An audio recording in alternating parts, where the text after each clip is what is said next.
This morning, we want to show you a summer basketball league that is giving fans the opportunity to see some of the biggest stars in the NBA up close and personal. It's called the Drew League in Los Angeles. It started a half-century ago, and it brings together top-flight amateurs and pro players all in a high school gym.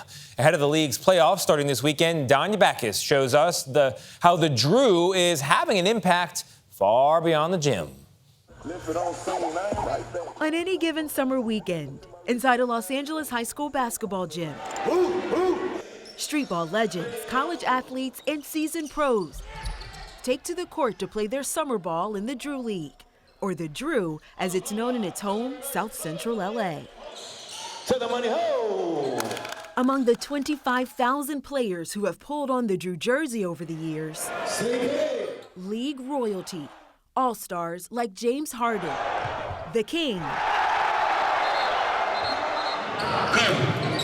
and the ultimate LA legend. The Kobe thing just happened spontaneous. It was so spontaneous. NBA All-Star DeMar DeRozan is a Compton original and a Drew League mainstay. My favorite moment, it was like a couple minutes left in the game, and they wanted to get Kobe out of there. And he said, nah, I'm going to finish the game. For him to finish the game and hit the game-winning shot, be able to stand in the middle of the court and just embrace the love from the community, that's like the prime example of what it is for our community in the Drew League. DeRozan grew up walking distance from the Drew. The Chicago Bulls forward is proud of his connections with the league, which has for years brought more than hard court entertainment to the surrounding community.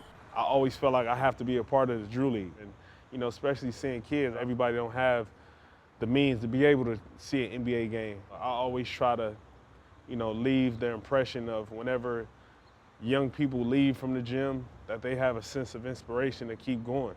Alvin Wills started the league in 1973.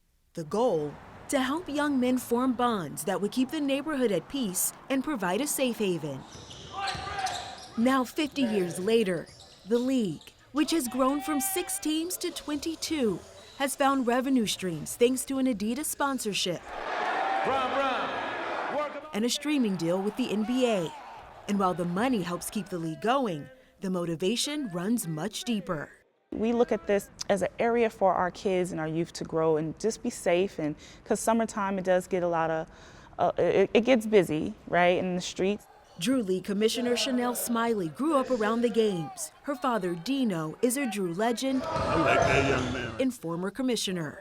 How would you describe the Drew League? A lot of energy, family environment. When you come in, you just feel the warmth. Despite the increased exposure, the league stays true to its roots. The games are still played here in South Central and free for fans. They did a lot as far as making sure that we got opportunities to go to college and do something with ourselves. Count Kamase de Mesma among the many fans of the Drew. He was one of the first students to receive a college scholarship, just one of the ways the league's foundation supports South Central. After a basketball career overseas, he's back in Compton, coaching high school hoops. I made sure that once I got done with school and did everything I was supposed to, I came back, I wanted to make sure I did that for my kids and my community. Family, community, basketball. The Drew League's motto of no excuse, just produce has transcended the game. Coming back to my community, being in the heart of everything and not, you know, you could get spoiled playing in arenas full of 20,000 people with AC, with nice locker rooms and all this. Sometimes you just got to get back to the heart of where it all started. I think that's the excitement to where any given day you could be a fan that walk in Drew League and all of a sudden you see one of the biggest stars from your favorite team walk in and play. For CBS Mornings, I'm Danya Bacchus in South Central Los Angeles. What'd you say, Nate? Step back. Step back. Give me that bang. Well, I love that. No excuse, just produce. They do that.